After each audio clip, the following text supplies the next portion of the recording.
Have you ever felt like you're constantly carrying a weight that no one else seems to notice? Like you're always the one who has to be strong, the one who has to fix things, or the one who has to take charge, even when you're utterly exhausted? Maybe you're the friend everyone comes to for advice, the family member who organizes everything, or the colleague who always picks up the slack. And deep down, you wonder, why is it always me? Why do I feel this relentless pull towards responsibility, even when it's crushing me? Take a moment and really think about that feeling, that deep-seated sense of obligation. For many of us, this isn't just a personality trait we developed in adulthood. It's an echo, a powerful, often unconscious, reverberation from our earliest years. It's the sound of childhood burdens, of responsibilities we shouldn't have had to carry, shaping the very core of who we are today. In this video, we're going to dive deep into the profound psychological imprint of early responsibilities. We're going to explore how those childhood burdens, whether they were caregiving for a sibling, managing household finances, or being the emotional anchor for a struggling parent, will uncover the enduring echoes of these formative experiences, revealing their often hidden influence on our decision-making, our emotional regulation, and our interpersonal dynamics in adulthood. And here's the twist. We'll also discover the unexpected strengths that can emerge from these challenging beginnings, and how we can learn to harness them without being consumed by the past. Imagine a child, no older than 7 or 8, meticulously preparing dinner for their younger siblings, while their parents are working 2 jobs, or perhaps not present at all. Or a teenager, barely old enough to drive, balancing school with managing the household budget, paying bills, and making sure the lights stay on. These aren't just stories from movies. These are the lived realities for countless individuals. These children, often without realizing it, are thrust into roles far beyond their developmental capacity. They become mini-adults, parentified children, taking on emotional, practical, or even financial responsibilities that should have belonged to the adults around them. Think about little Maya. At age 9, her mother fell ill, and suddenly Maya became the primary caregiver for her 2 younger brothers. She learned to cook, clean, help with homework, and even soothe their fears when their mother was too weak. She missed playdates, school trips, and the carefree joy of childhood. She became hyper-vigilant, always scanning for problems, always anticipating needs. She was praised for her maturity, her selflessness. But what was the cost? What happens when a child's world shrinks to the size of their responsibilities? This isn't about blame, it's about understanding. When a child consistently steps into an adult role, their brain adapts. Their sense of self becomes intertwined with their utility, their ability to be needed, to solve problems, to keep things together. They learn to suppress their own needs, their own fears, because there's no space for them. There's no one to care for the caregiver. This creates a deep-seated pattern, a psychological blueprint that, unless consciously addressed, will continue to guide their behavior long after the original circumstances have passed. But how exactly do these early burdens manifest in our adult lives? The answers might surprise you. One of the most profound echoes we see in adulthood is in our decision-making. If you were a child who had to make critical choices, perhaps about money, family conflicts, or even your own safety, you likely developed a strong sense of self-reliance. On the surface, this sounds like a positive trait, right? And it can be, but it often comes with a shadow side.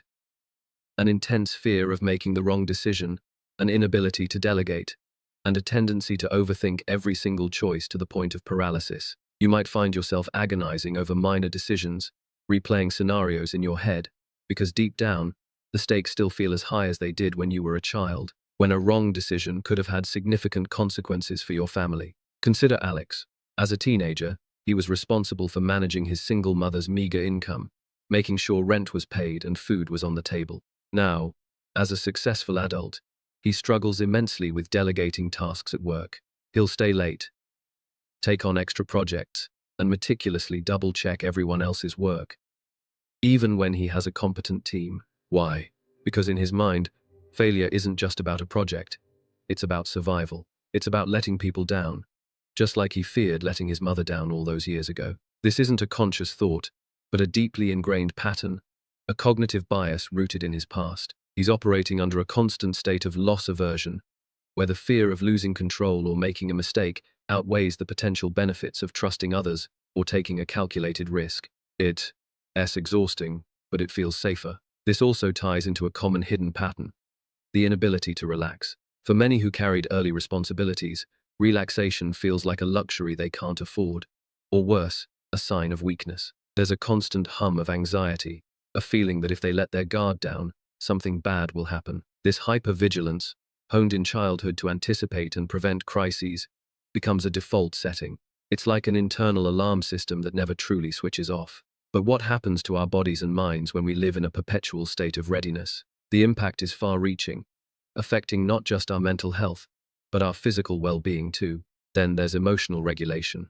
Children who are forced to be responsible often learn to suppress their own emotions. Crying, anger, or even joy might have been seen as inconvenient, a burden, or simply ignored because the adults around them were too overwhelmed. So, they learn to be stoic, to be fine, no matter what. In adulthood, this can manifest as a difficulty expressing emotions, a tendency to bottle things up until they explode, or a complete disconnect from their own feelings. You might find yourself struggling to identify what you're truly feeling, or dismissing your own pain because others have it worse. Think about David. Growing up, his parents were constantly arguing, and he often found himself mediating their conflicts, trying to keep the peace. He learned to be the good boy, the one who never caused trouble, who never added to the emotional chaos. Now, as an adult, David struggles with confrontation. He avoids difficult conversations, agrees to things he doesn't want to do, and constantly prioritizes others' comfort over his own. He's a classic people pleaser. Not because he genuinely wants to, but because his unconscious mind still believes that his emotional expression or disagreement will lead to conflict and instability. He's still trying to keep the peace, even when there's no war to fight. This is shadow psychology at play, where unconscious patterns of self-sacrifice dictate his interactions, often leaving him feeling resentful and unheard.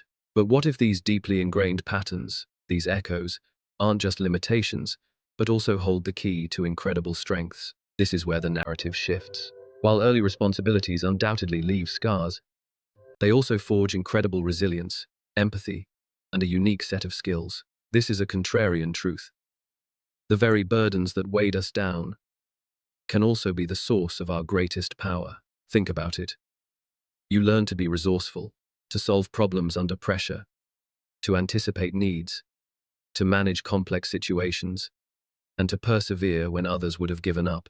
These aren't weaknesses, they are superpowers. You developed an extraordinary capacity for empathy, a deep understanding of human struggle, and an ability to navigate difficult situations with a wisdom beyond your years. Consider Sarah again, the little girl who cooked for her siblings. As an adult, Sarah became an incredibly successful project manager. She has an uncanny ability to foresee potential problems, to organize complex tasks, and to motivate diverse teams. Her colleagues admire her calm under pressure and her exceptional problem-solving skills. What they don't realize is that these skills were honed in a childhood kitchen, under far more stressful circumstances than any corporate boardroom. She learned to lead, to care, and to execute, not from a textbook, but from necessity. Her early burdens, once a source of pain, became the foundation for her professional brilliance. This is the essence of philosophical wisdom applied to modern psychological problems, turning adversity into strength,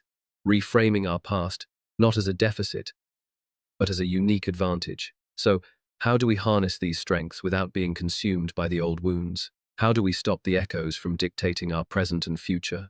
It starts with self-awareness. The first, and arguably most crucial, step is to identify these patterns, to truly see how your childhood responsibilities are playing out in your adult life. This isn't about blaming your past, it's about understanding it, giving context to your current struggles, and recognizing that you have the power to change the narrative. Here are some actionable steps you can take. Tip 1. Journal your echoes. Take some time to reflect. Write down specific instances from your childhood where you felt burdened by adult responsibilities. Then, connect those experiences to current behaviors or feelings. For example, when I was 10, I had to manage my parents' arguments, and now I find myself constantly mediating conflicts at work or in my friendships. This simple act of journaling can illuminate hidden connections and bring unconscious patterns to the surface. Tip 2.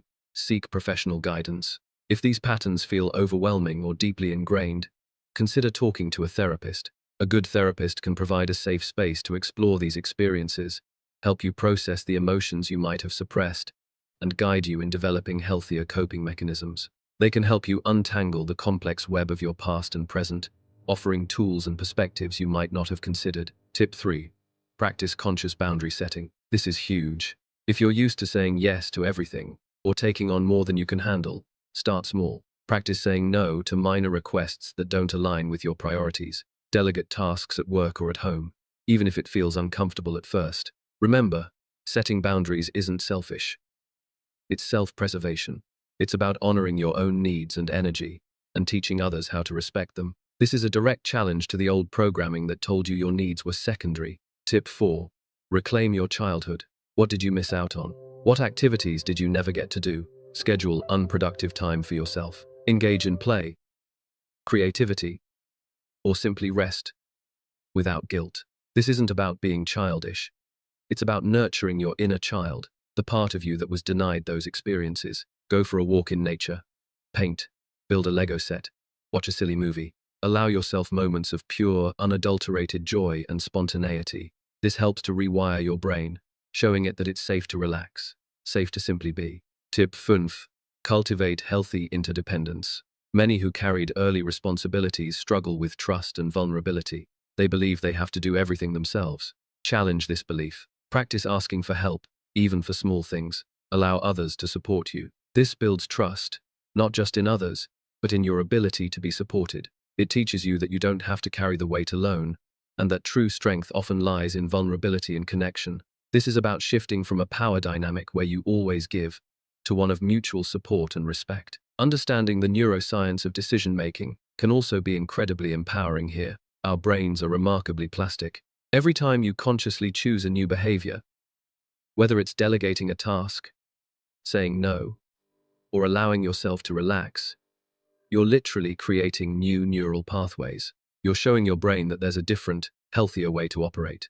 It takes consistent effort, but the brain can be rewired, slowly but surely, to break free from those old, automatic responses. This isn't about erasing your past. It's about integrating it, understanding its impact, and transforming it. It's about recognizing that the child who carried those burdens was incredibly strong, resilient, and capable. And that adult you are today, you carry those same strengths. But now, you have the awareness and the tools to choose how you wield them. You can move from being defined by your past to being empowered by it.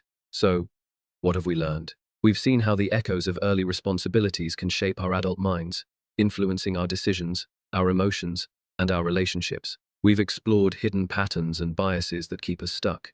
We've uncovered strengths from challenging beginnings, resilience, empathy, resourcefulness. Your past doesn't have to be a prison. It can be a teacher. Stop letting old echoes dictate your present. Acknowledge the child you were. Honor your journey. Embrace the capable adult you've become. You are not just burdens. You are the architect of your future. Take one actionable step this week. Start small. Be kind. Observe changes. What echoes are you ready to transform? What strengths are waiting? Share your thoughts. Your story might help someone else's transformation. Like, subscribe, and hit the notification bell. Keep exploring, growing, and becoming your authentic self.